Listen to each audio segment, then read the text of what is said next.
Welcome to Wealthion. I'm Wealthion founder Adam Taggart.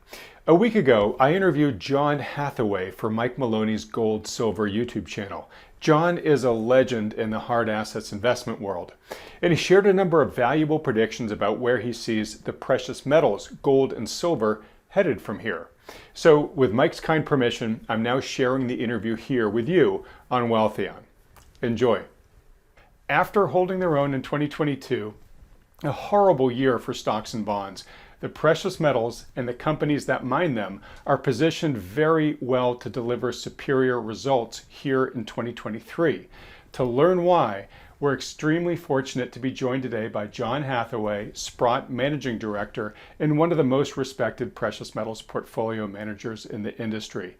John, thanks so much for joining us today. Thanks, Adam. Well, John, look, been looking forward to this interview with you for a long time. Thank you so much for coming on the program. We're going to dive deeply into your area of expertise, precious metals.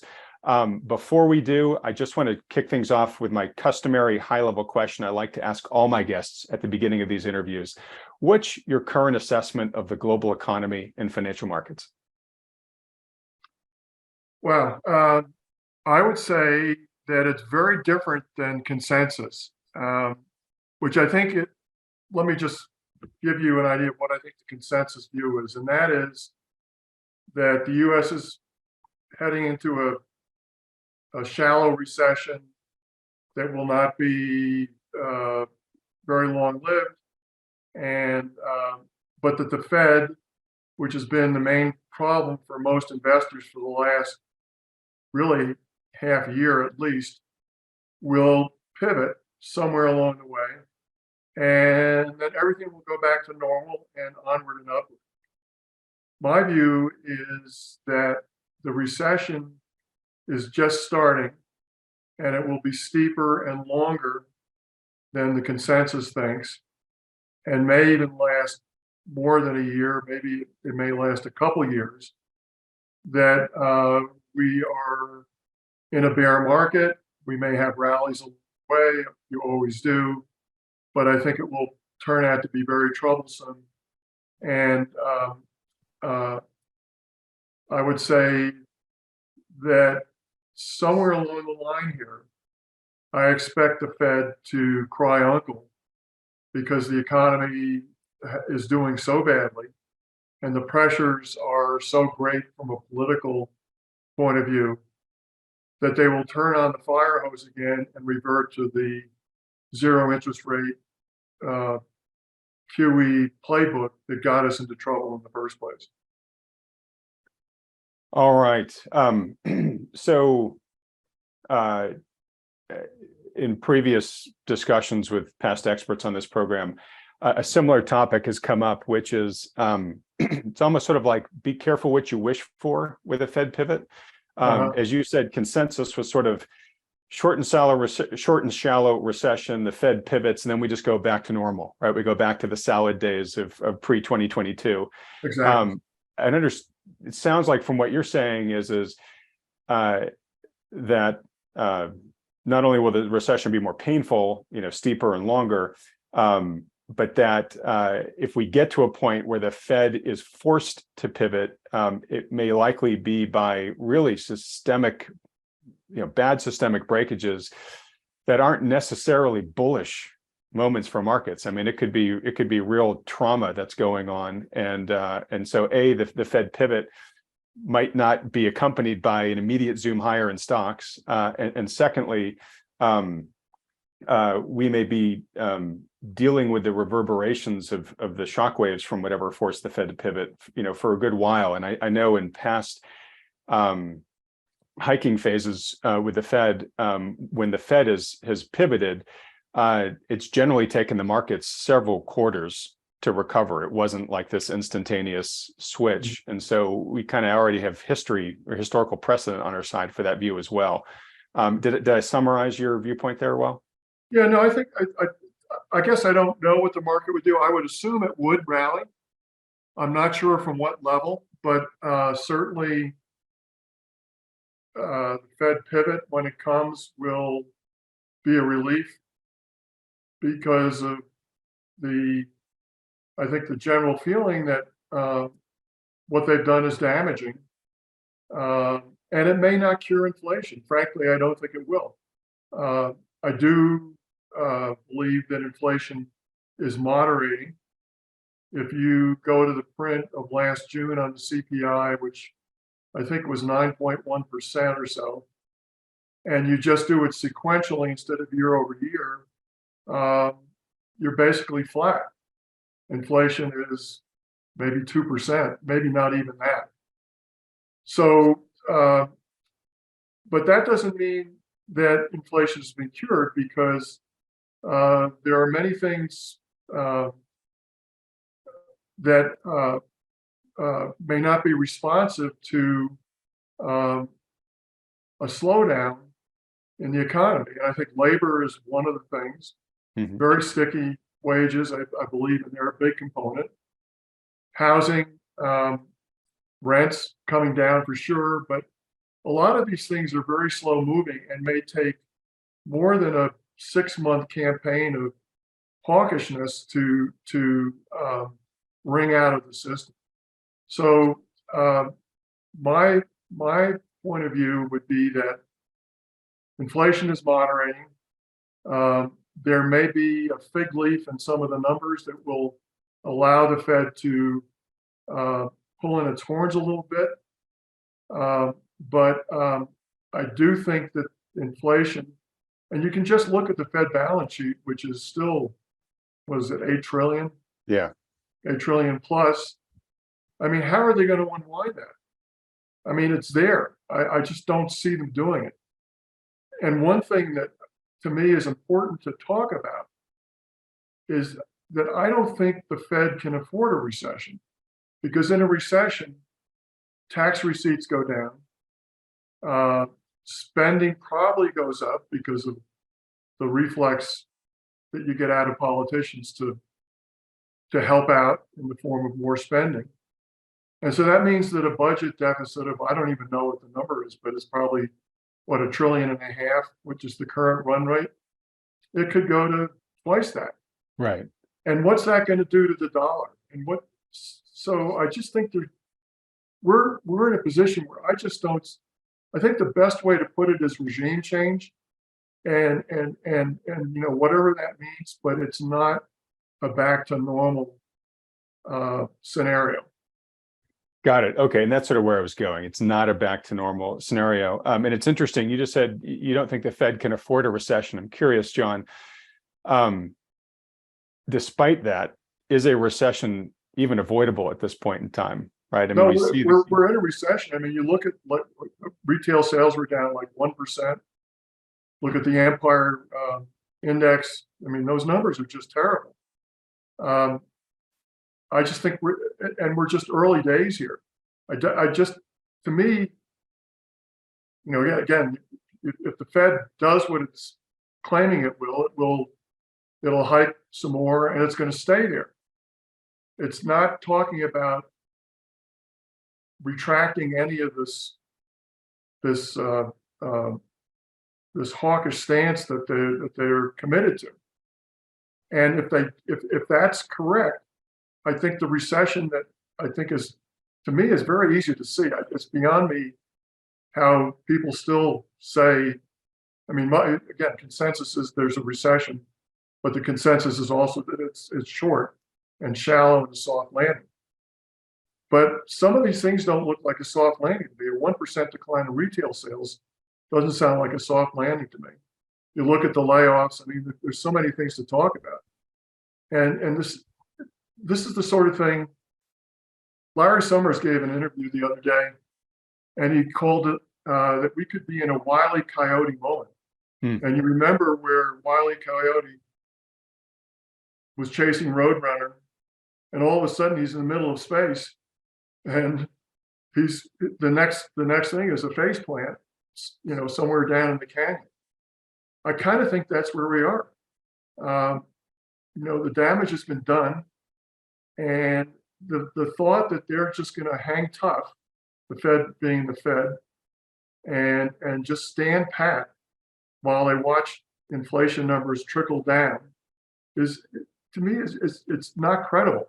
And I think where we're going to see is an unforecast, a quicker than expected reversal, and maybe turning on the fire hoses all over it. Okay, and we're here to talk about precious metals, but this was really important context to set. So I hear you saying, John, is look, the short-term prescription you have is pain, right?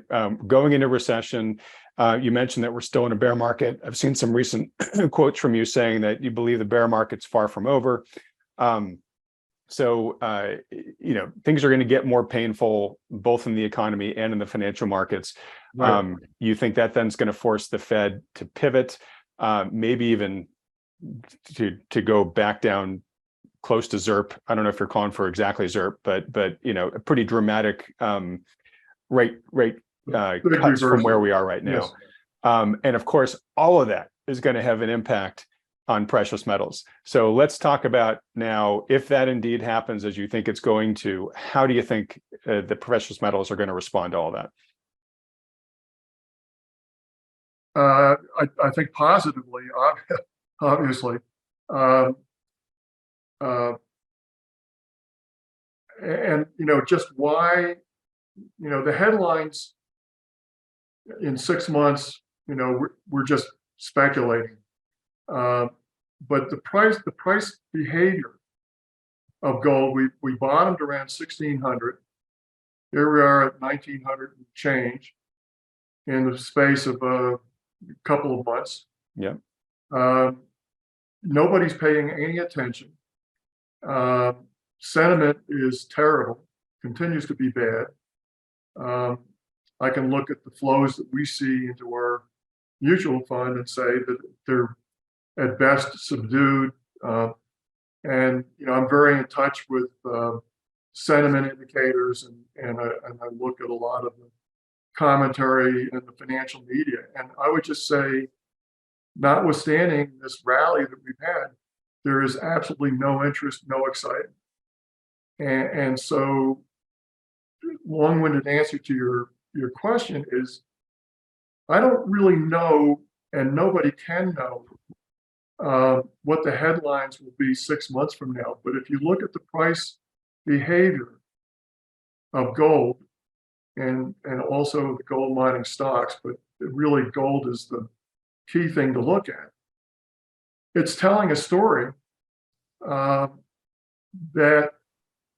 is it saying that we're going to have a resurgence of inflation when the Fed relents?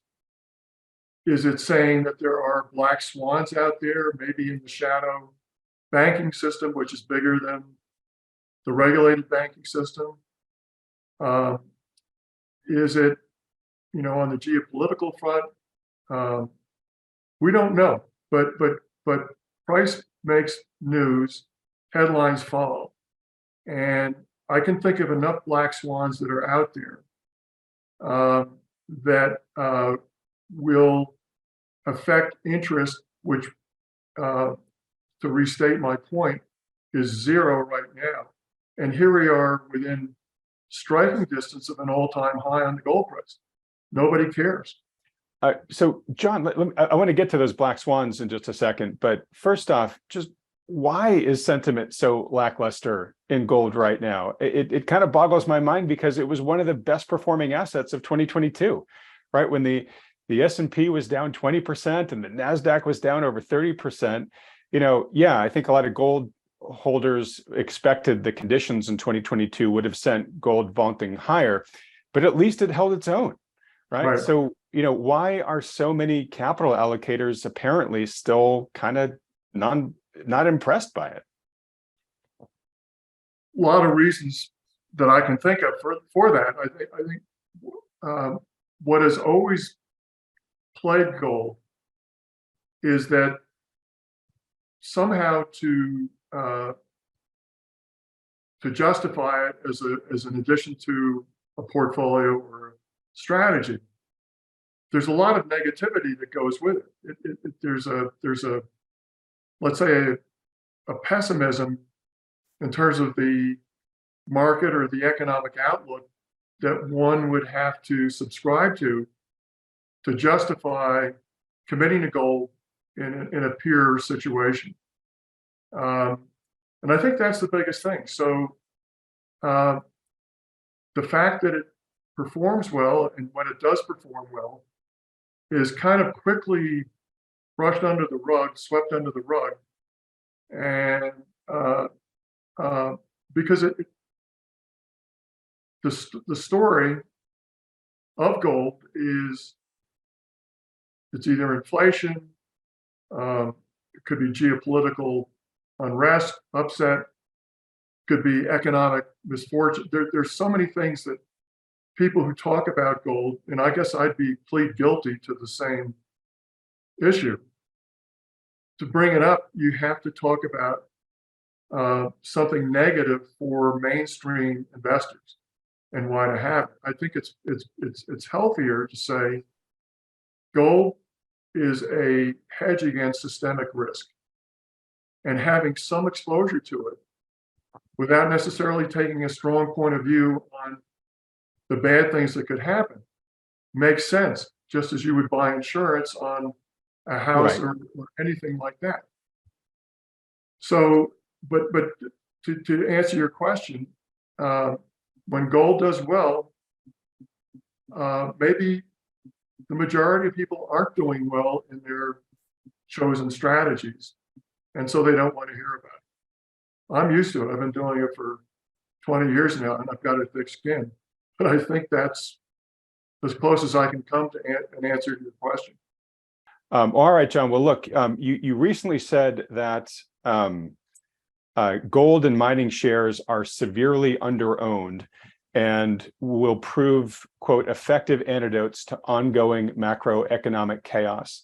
I want to talk about both of those, but maybe I could take the latter one first. So you mentioned that you can think of a number of black swans or shoes to drop from here that could really turbocharge the prospects for the precious metals.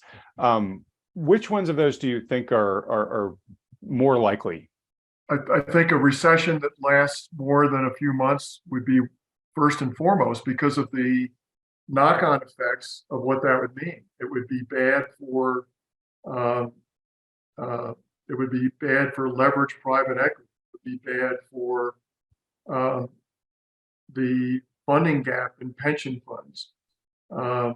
It would be bad for subprime debt. I think the credit risks that would surface if a recession lasted more than a few months, and they're already surfacing, but if they were ongoing, I think there would be a cascade effect that would be very adverse for the financial markets. Those are just a few that sort of jump off at the top of my head. Okay, and let's say for a moment that those type of shoes start dropping. Presumably, gold would benefit there from the safety trade. Obviously, For sure. Yeah, and then if the Fed's response was, okay, we're pivoting, and we're going back towards ZIRP, Yes. then obviously, sort of from a purchasing power protection standpoint, that should be really favorable for gold too.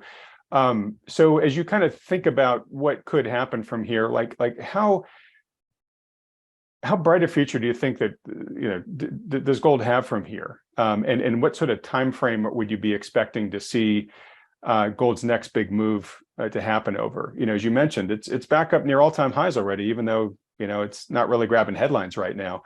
Do we catapult to brand new highs from here? Do we break out, decisively into the 2000s as this next chapter unfolds?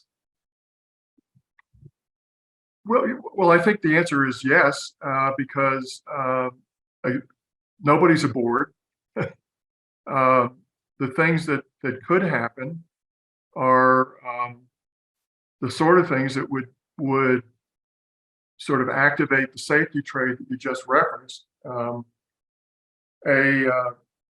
resort to the old playbook of ZIRP and QE would mean that all the pain that investors have gone through for the last year has come to nothing, and we're back on the same old rat race of money print. So I think it's a combination of things: the safety trade, a sort of collective, oh, here we go again, and the people that we thought had everything under control, the puppet masters of who were sort of engineering the soft landing, really didn't know what they were doing after all. I think that would bring gold into into everybody's focus as something to do. And again, I look at price action, price behavior, apart from, we're just here stumbling around trying to guess what the reasons would be. And, maybe some guesses are more educated than others.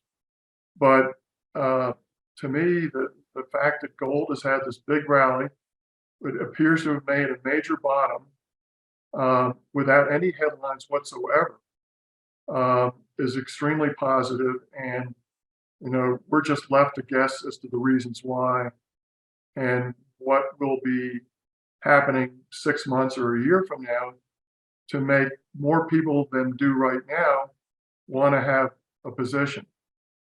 We've done some work, some charts that would show that the investment exposure of the conventional investment managers.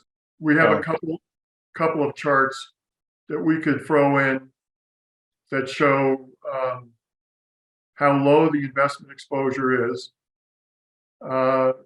We have another chart which I'd like to include that shows what would take if you had a 1% reallocation of investable assets into gold, which would be, I think, very instructive. It's something we have on our website that we've updated. Great. Well, so what I was talking to Rick Rule not that long ago, and he said that if you look at the 40-year history of ownership of gold, it had like a 40-year average allocation in portfolios of like 2%, but today it's more like 0.5%. So he was forecasting that he could see it in the not too distant future going back to 2%, and that's basically a quadrupling of capital into the gold market. And of course, he thinks that would really pop the price. Your 1% reallocation of investable assets, I'm assuming, is sort of a similar study, right? Which is just is it saying that if an additional 1% came into the market, this is what we think would happen? Yeah, there's not enough gold to at current prices to allocate to handle that allocation. Wow. Okay, so not enough gold, literally not enough physical gold to Correct. affect that allocation. So I mean, so what does that mean? I mean, I just imagine that the price would have to get forced higher, potentially by some multiple. Some big. It's not just $100 here, $100 there. You're talking, and again, these are the numbers that can come back to bite you, but they are step changes in the valuation of gold versus the dollar, gold versus paper currencies in general. Okay, well, let's talk about that. So this, again, another topic Rick and I had talked about recently, where we're seeing the world, understandably, accelerate its efforts to de-dollarize. Right. I think America certainly gave a lot of its trading partners reasons to do that in terms of how we've sort of weaponized the financial system against Russia following the Ukraine war. And I'm not saying whether that was good or bad. It just showed a lot of players out there that, oh, that might happen to me someday in the future, and therefore I don't want to be overly dependent the way I am now on the dollar. And Rick's projection, which you don't have to share, is the dollar is probably still going to be the world reserve currency in 20 years. It's just going to have some competition. It's just its market share is not going to be as big. And as you begin to have these different competitors, from different parts of the world emerge from a monetary regime standpoint, these players don't trust one another, and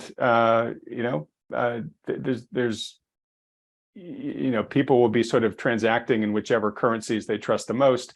But there's going to be a lot of skepticism. But the one thing that everybody can agree on is that gold holds monetary value, right? That's why all central banks around the world hold gold, right? So basically, he was thinking this increased competition for world reserve currency is probably going to benefit gold more than any other particular currency, because it's the one thing everybody can have faith in. That's correct. I mean, people trust it. It's hard to imagine that when you think about the commentary in Western financial markets. But if you look around the rest of the world, and you look at the designs that the Chinese have to have the transactions in RMB, I mean, it's happening before our eyes. And the important thing about that, the real thing that hits home in my mind, is that means there is less demand for U.S. treasuries from foreign entities, official and private. It means that the deficits that we are starting to run up are going to get harder and harder to finance. Mm-hmm. The math is daunting. And you could just look and see that the divestment of treasuries by China alone has been substantial in the last couple of years. And instead of flows, so it's kind of like the Zoltan Pozsar, who is a Credit Suisse guru that everybody talks about, and justifiably so, talks about the dusk of the petrodollar.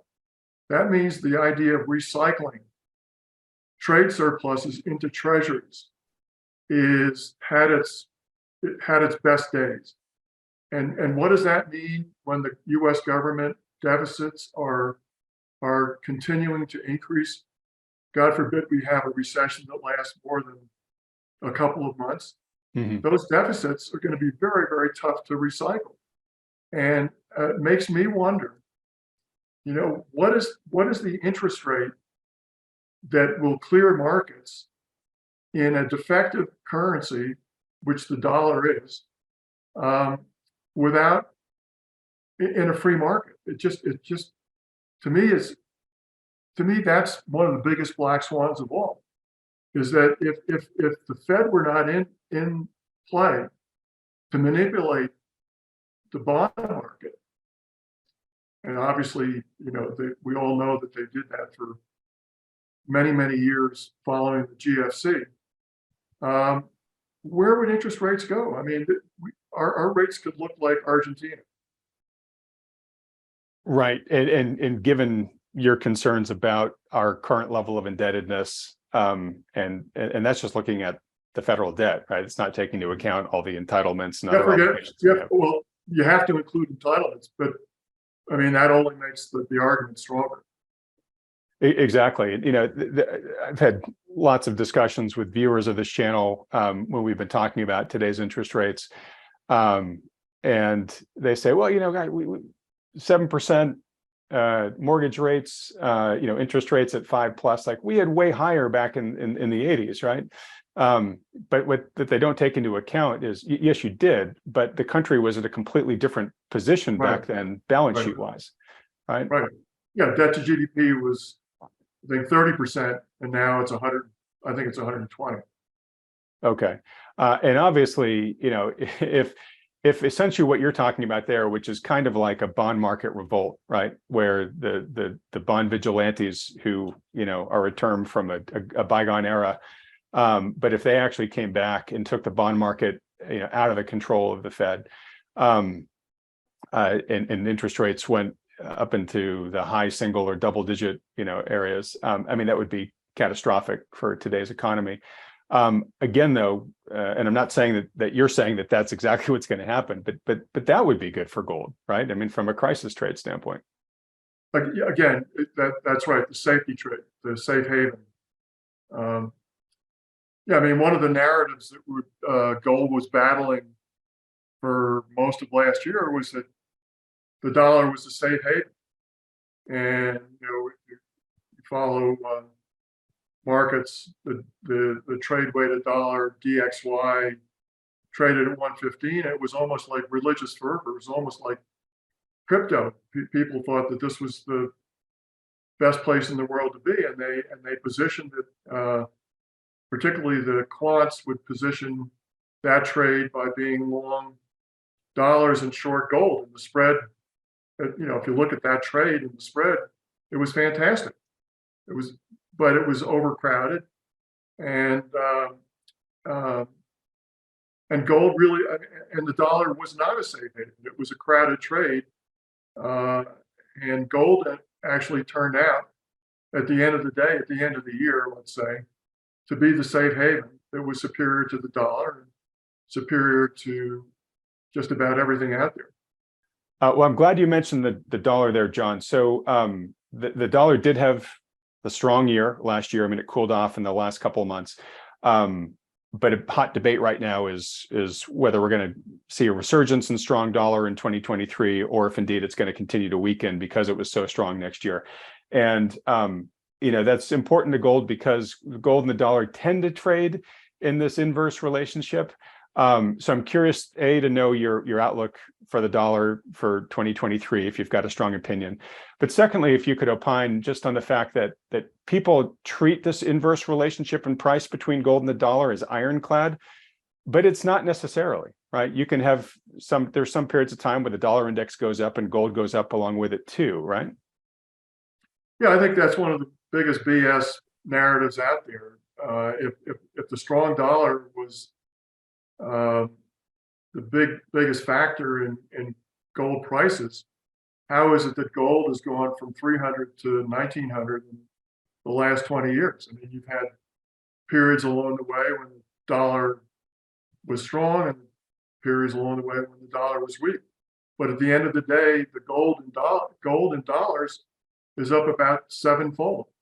So to me, that's just kind of the garbage you hear on the financial, CNBC and Bloomberg, to name two. In the short run, yeah, it's a trade.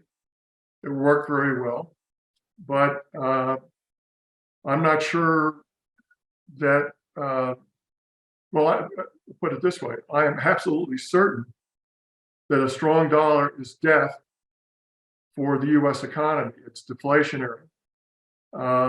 It's bad for emerging markets. It's bad for our trading partners. And so I do not fear a return to that level of the dollar versus the euro or the yen.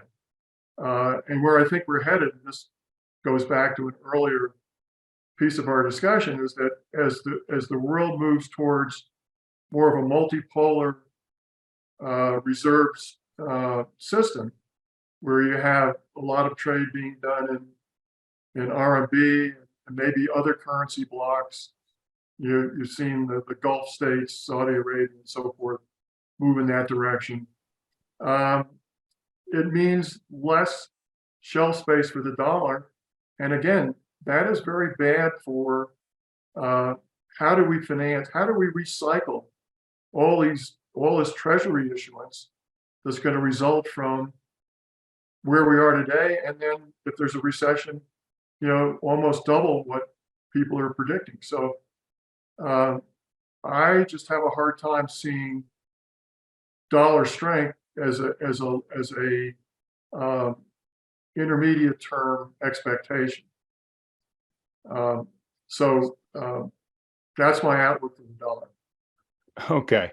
All right. Well, look, I want to tread over in just a minute to the precious metals mining companies. You've made a very storied career of managing funds managing funds of the miners and creating great returns, especially when those sectors come into favor. Real quick though, just as a segue there, we talked about sort of the monetary role and prospects for precious metals. Just from a general supply and demand standpoint, are there any notable trends going on there? I hear from people that, especially around silver, that, given commercial demand, expected growth and whatnot, that we've just really underinvested in CapEx and supply from the mining side, and that shortages at some point are almost inevitable at this point. Don't want to put the words in your mouth, so I'm just curious, is there anything notable on the supply side of gold or silver, or the demand side that you think are setting up this favorable performance in the relatively near future? Sure. If you look at supply and demand, I'm talking about gold now, just physical, you're more or less in balance. Every year, the world produces, I guess it's around 3,500 metric tons. And then there's a certain amount of recycling that maybe gets you up to, say, 4,000 metric tons on the supply side. And then on the demand side, you have traditionally jewelry being a big factor. You have some minor industrial usage, and then you have basically the leftover is investment demand. And that's kind of one level of the discussion. And as I say, the charts that I will show you will kind of take that into account. But the other dimension that is often overlooked in this kind of supply and demand discussion is paper trading of gold, derivatives, options, algorithmic trading, and this sort of thing. I was astonished when I read that the weekly trading of paper derivatives and this is an LBMA, London Bullion Metropolitan Association stat, is 300 billion a week. And wow, it's and again, I could translate that into physical. I can't do it, right off the top of my head. But it is 100 or 200 times the amount of physical gold that we're talking about, maybe even more than that. So, the question is, for me, is price discovery for gold going to come from supply and demand of physical, like we just talked about, mine supply, recycling versus jewelry, etc.? Or is it going to be driven by paper gold trade where there's really no underlying physical gold changing hands in that 300 billion a week? Absolutely none. And frankly, the instruments that are called gold have no real claim to physical gold. It's rehypothecated multiple times over. And I have to admit, it's been a rabbit hole for me for the last 2 decades to figure this out. Because it really, if you want to talk about physical supply and demand, it's a pretty healthy picture. And it's only when you get the quants involved and they go off on this excursion about the strong dollar and long dollar, short gold, that you have a sort of a disconnect between what you think should be supply and demand and what actually takes place in terms of price. I would just, and again, this is something that could make anybody's eyes glaze over, but Um, frankly, a lot of brain damage in the process. Uh, but remember that 300 billion a week is basically credit. It's the willingness of one institution to accept the credit of another. When Soros broke the pound, he didn't buy pounds and then sell it short. He just put up his balance sheet and said, I'm selling all the pounds you will give me credit for. And he was right. And I kind of think it's pretty similar to that in the gold market today. And so I think that comes to an end in some kind of credit crunch. And I'm not sure quite how it comes to pass, and that disconnect will be resolved. And investors, again, this is the safety trade, who want to invest in gold will only invest in physical that's unallocated and not capable of being rehypothecated. And I think that's how you get to the kind of numbers that Rick Rule is talking about and others, of multiples of where we are today. Okay, so maybe just to restate a little bit to make sure I completely get it, the paper volume, the trade of paper gold, if you will, is vastly greater than the trade of actual physical gold. And you said 200 times or perhaps more, right? So the paper tail has been wagging the dog here for a long time. You said this has been a rabbit hole you've gone down for 20 years, right? And there's so to the market, to a certain extent, it looks like there's way more gold out there than there actually is in terms of ounces. And you're saying that has been sort of enabled by sort of modern finance, where you've got all these quant algorithms and we've got these derivatives and we can rehypothecate physical gold and all that type of stuff. But that's been sort of enabled at the base of it by kind of cheap and plentiful credit. And you're basically saying there very well may come a credit crisis that kind of knocks out the base of that pyramid of paper trading. Right. And all of a sudden, what really matters is okay, can you get your hand on the physical? Yeah. So basically, you've got all the demand that was there that the paper market created, but the only supply left is the real ounces themselves. And so all of a sudden, demand just overwhelms supply, and that's when you get the repricing. Mm-hmm. That's well stated.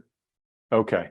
All right. I mean, there's a lot of people watching this who I say that day can't come soon enough. Well, I think when it does come, it will come with a lot of side effects that people don't like. Right. There'll be a lot of collateral damage pain along with collateral damage, but I think that's basically the right idea. Okay. Yeah. I know there's some people that have been long time precious metal holders like you that have seen the precious metal prices get monkey hammered by some of these inside institutions that like to just push the paper price around. It's all betting. I've got another thing I can give you, which I took out of Paul Singer's letter, that shows you the advance of options trading since the CBOE was launched. I think it was in the mid 1970s. And there's one stat in there that if it has to do with the amount of trades that would disappear if they had to settle, if they couldn't settle, if they had to be outstanding for more than a couple minutes. It's like 40% of options trading would disappear. Oh my goodness. We should include that, and we could credit Elliott. I think he got it from Goldman Sachs. But it's throughout the markets, and the economic interest is the betting. Yeah, it's just there's more economic interest in whether DXY closes at 110 or 111 because of the bets that have been made on that particular outcome in a 2-week period than there is on funneling investment flows into the real economy. And so we have these paper markets, and gold is certainly has been subsumed by this whole phenomenon of betting on option strikes, and frankly, in manipulating the price for certain outcomes. And this is really inside baseball. There's a lot of granular analysis of how these markets work. And as I say, I've been trying to figure it out for 20 years, and I haven't.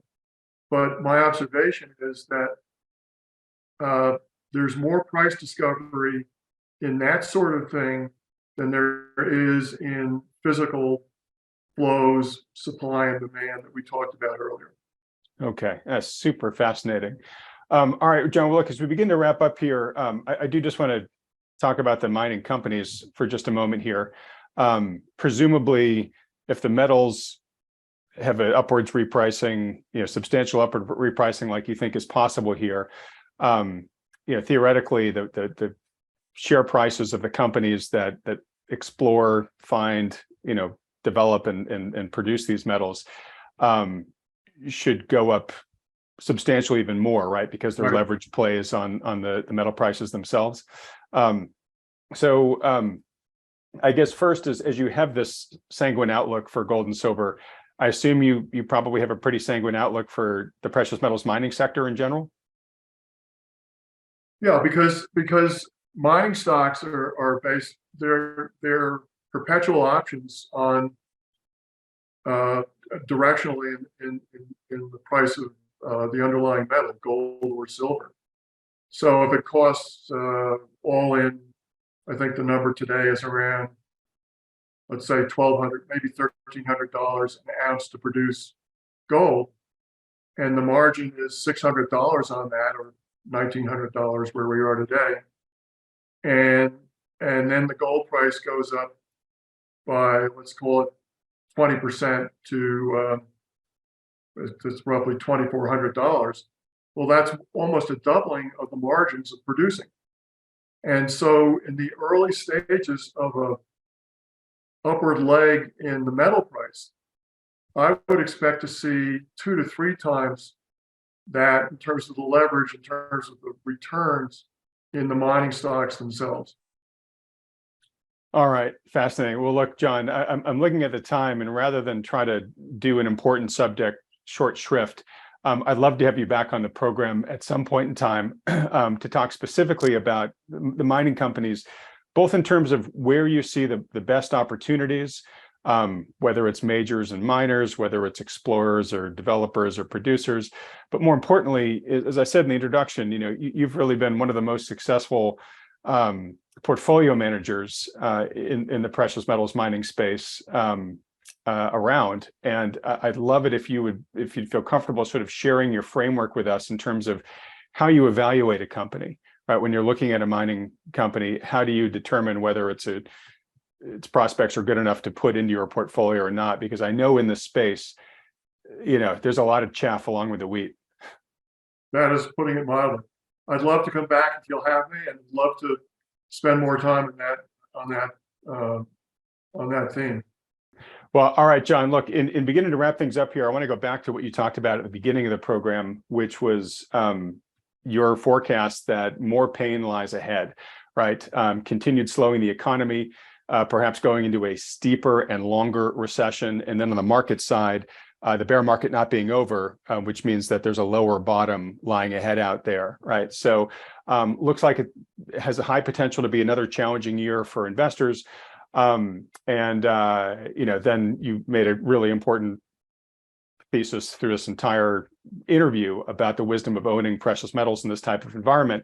And for the average person who's got a job in a real life, it's very hard to navigate all this on their own, which is why at Wealthion, we recommend that people partner with a professional financial advisor who understands all the macro issues that you laid out here, John, but who also understands the value of precious metals. And most financial advisors will try to talk people out of investing in precious metals because they don't make any money directly off of that, right? Most people, if you're buying physical ounces, you buy them directly from some sort of dealer, and it's not held in your portfolio, so the financial advisor can't charge a fee. So, as we recommend to folks strongly on this channel, find a professional financial advisor who understands all the macro issues that John and I have talked about here, but who also appreciates the role that precious metals can play in your portfolio. And then they can help design a strategy for you that will fit the type of environment that John, very eloquently laid out for us here that he thinks is coming. If you have a good financial advisor who already does that for you, great, stick with them. But if you don't, or you'd like a second opinion from one who does, consider talking to one of the financial advisors endorsed by Wealthion. They offer free consultations, totally free, don't cost you anything. There's no commitment to work with these guys. It's just a public service that they offer investors to just try to help as many people as possible make prudent decisions today in advance of all the things that John said lay ahead. And if you'd like to see John return to this program, like he just said he would very kindly be willing to do, please do us a favor, support this channel by hitting the like button, then clicking on the red subscribe button below, as well as that little bell icon right next to it. John, I can't thank you enough for coming on. It's been wonderful to have you on here and to do this debut interview for the GoldSilver audience. GoldSilver folks, I hope you've enjoyed getting the first access to John's insights here. And John, like I said, I really hope we can have you on the program again in the future. Thanks, Adam. Real pleasure. All right. Thanks so much, John. Everybody else, thanks so much for watching.